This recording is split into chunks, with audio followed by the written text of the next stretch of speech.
kita akan membahas industri kelapa sawit dalam konteks kebakaran hutan dan lahan, karhutla. Indonesia menghadapi seriusnya masalah ini, dengan perkebunan kelapa sawit seringkali jadi sorotan sebagai pelaku utama. Namun, apakah itu benar? Mari kita eksplorasi lebih lanjut dan bongkar mitos tersebut. Meskipun industri kelapa sawit seringkali jadi target NGO anti sawit, karhutla tidak selalu terkait dengannya.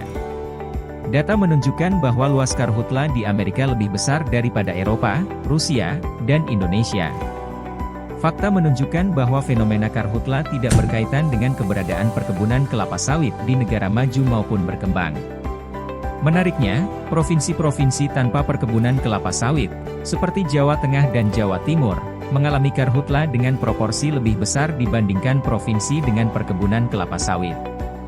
Oleh karena itu, klaim bahwa industri kelapa sawit secara langsung terlibat dalam karhutla perlu diperiksa lebih lanjut, mengingat fenomena ini memiliki kompleksitas yang melibatkan berbagai faktor di seluruh Indonesia. Data menunjukkan bahwa tidak ada bukti kuat yang mengaitkan langsung karhutla dengan perkebunan kelapa sawit. Terdapat fakta menarik bahwa karhutla tidak terbatas pada lahan gambut, seperti yang terjadi di Provinsi Jawa Timur, Nusa Tenggara Barat, dan Jawa Barat tanpa lahan gambut yang mengalami karhutla signifikan. Laporan Global Forest Watch 2019 menyatakan bahwa sebagian besar karhutla terjadi di luar lahan gambut. Analisis lokasi dan waktu menyoroti bahwa kebakaran terbesar dalam 10 tahun terakhir terjadi pada 2015 dan 2019, di mana sekitar 86% dan 89% titik api tidak terkait dengan perkebunan kelapa sawit.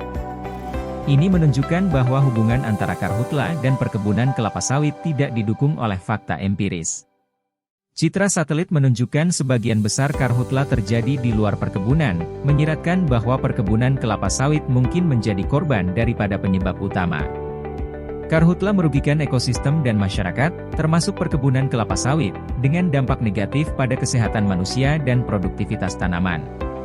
Perusahaan perkebunan kelapa sawit mengimplementasikan upaya mitigasi melalui SOP, pembentukan tim siaga api, dan kolaborasi dengan pihak terkait. Tudingan bahwa perkebunan kelapa sawit menjadi penyebab karhutla sulit diterima, mengingat risiko hukum, kerugian finansial, dan dampak negatif pada profit dan citra industri. Sebaliknya, perkebunan kelapa sawit dianggap sebagai korban karhutla dengan dampak serius pada produktivitas, profit, dan citra industri.